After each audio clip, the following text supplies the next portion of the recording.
there are over 30 harmful substances in cigarette smoke, including alkaloids, arsenic, nicotine, aldehydes, and others. Many of these are deadly poisons. Of special significance is benzopyrene, which is one of the known cancer-producing agents. As the tobacco burns, it reaches temperatures as high as 1600 degrees Fahrenheit, and this process causes physical and chemical changes in the nicotine, tars, and other substances.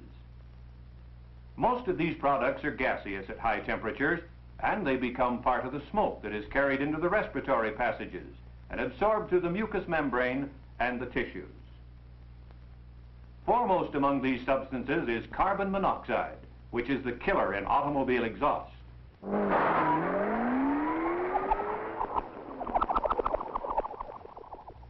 In order to illustrate the harmful effects of even small amounts of carbon monoxide upon the body, let's take a look at the breathing cycle.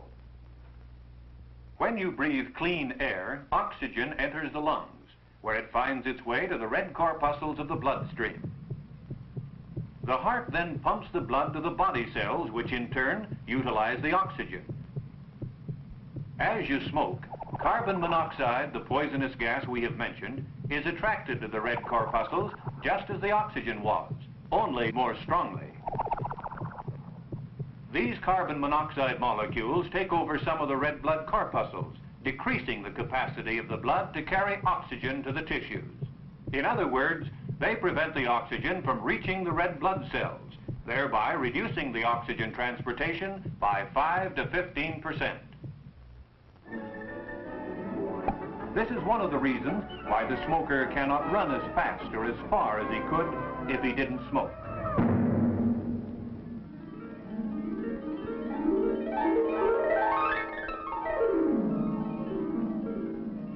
Another bad actor in cigarettes is nicotine. Nicotine is an alkaloid and works upon the nerve centers of the brain that regulate the heartbeat and breathing. In addition, nicotine causes the small blood vessels to get smaller or constrict. There is substantial evidence that continuous smoking causes the small blood vessels to lose their elasticity, and this increases the possibility of heart trouble and blood vessel diseases. The heavy smoker smokes the equivalent of a cigarette over 6 feet long every day, or one about the length of a coffin.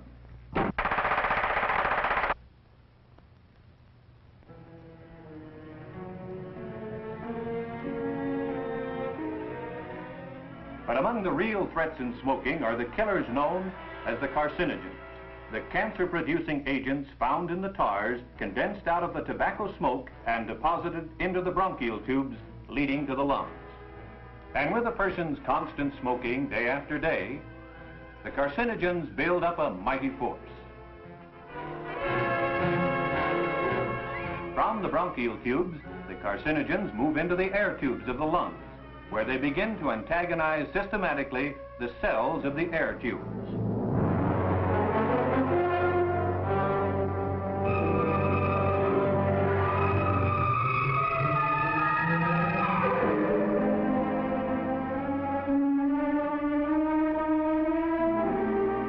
It is not known why the cells change and become abnormal, but they begin to grow and affect those cells around them until the victim finds himself hopelessly afflicted with lung cancer. A non-smoker has about 1 chance in 270 of developing this disease, while a man who continues to smoke 2 packs a day has only about 1 chance in 10. And 95% of those afflicted will eventually die from the cancer.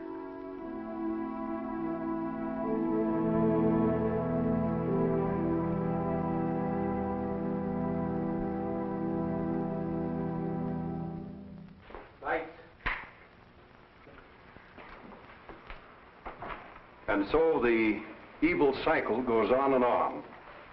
Our cigarette's gone now. Let's see what we've gathered from it. Keep in mind what was said about nicotine. It's a poison, deadly poison. It ranks with cyanide. Now, this residue is made up of nicotine and tars, a portion of which gets into your lungs every time you smoke a cigarette. You smoke a pack and a half of cigarettes a day for a year, and a full quart of these poisons will be poured into your bodies. And what does it do? Well, let's see what it does to a mouse. There, fella. There we go. Now, this tube contains pure nicotine. And I'm going to give this little fella 1 drop.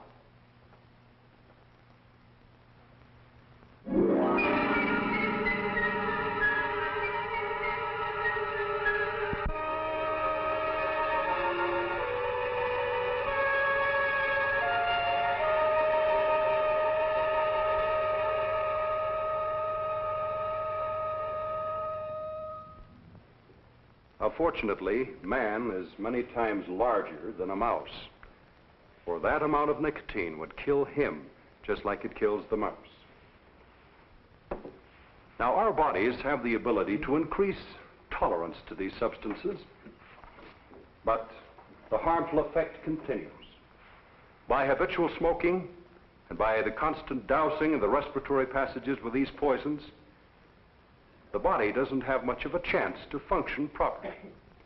For instance, we know that heart action is definitely impaired, and this increases the danger of heart disease.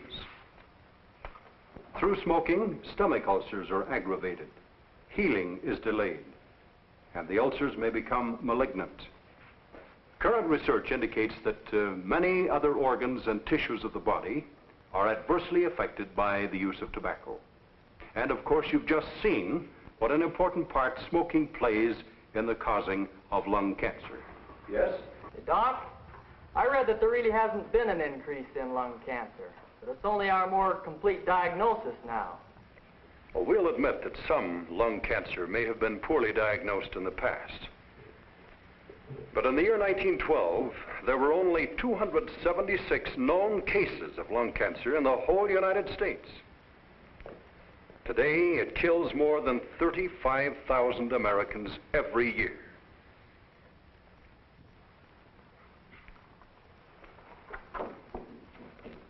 Now, these statistics show the interesting parallel between the increase in tobacco consumption and the increase in lung cancer. Notice the similarity in the two. It's interesting to note that lung cancer used to be a man's disease. But now, with women smoking heavily, their death rate from this affliction is rapidly approaching that of men. What about filters? They're supposed to prevent most of the tar and nicotine from reaching you, aren't they? Well, filters might help, except for 2 things. The added cigarette length means that the smoker usually smokes the cigarette nearly down to the filter. And thus he gets all of the nicotine and the tar that he would normally throw away with a longer cigarette butt.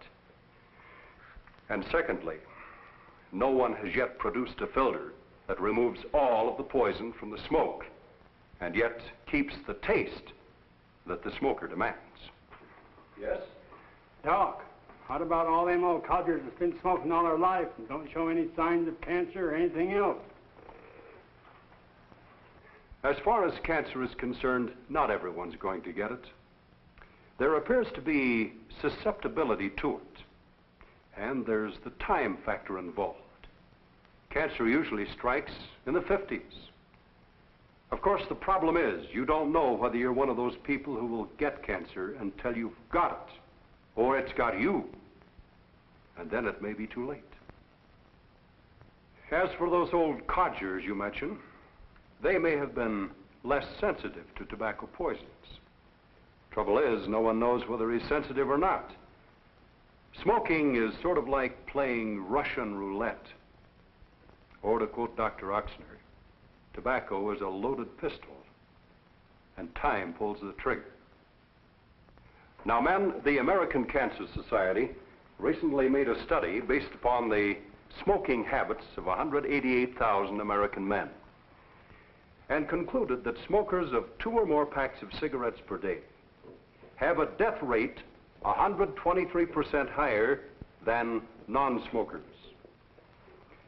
In other words, by the time the median age of 69 is reached, for every 10 non-smokers who have died, 22 heavy smokers will have died, and 17 light smokers will have died. Now this means the average heavy smoker, 2 packs a day, will die around the age of 58 years, while the average non-smoker will last until he's 69.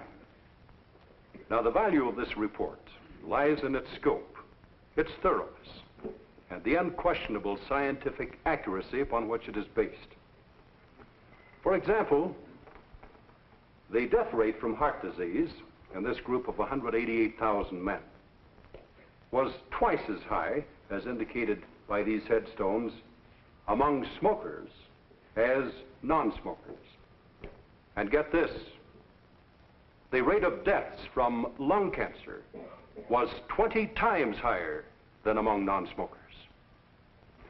Now, men, these findings are being sent to your doctor and to every private and public health service in this country. Not only our own government, but other governments are concerned about the rising incidence in lung cancer. And they are publishing warnings to cigarette smokers about the risks they are taking when they smoke. For example, the governments of Britain and Australia recently engaged in a poster campaign against the use of tobacco. And in Holland, Sweden, and Austria, the governments and the local school authorities are actively advising their young people not to take up smoking. Now, friends, governments, agencies, and doctors can advise and point up the way. But after all, what you do with your own life is up to you. Now, you have the facts. So, start to think for yourselves. Get smart. Tobacco is a false need.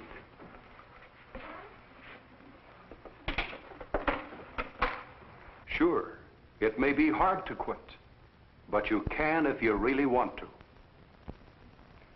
Now, most of you can have a second chance if you'll stop smoking today.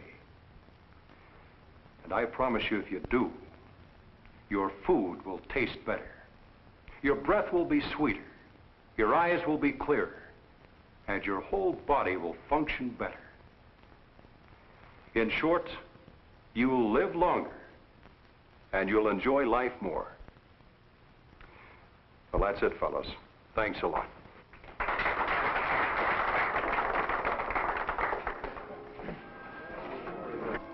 Say, Doc, can I talk to you a minute?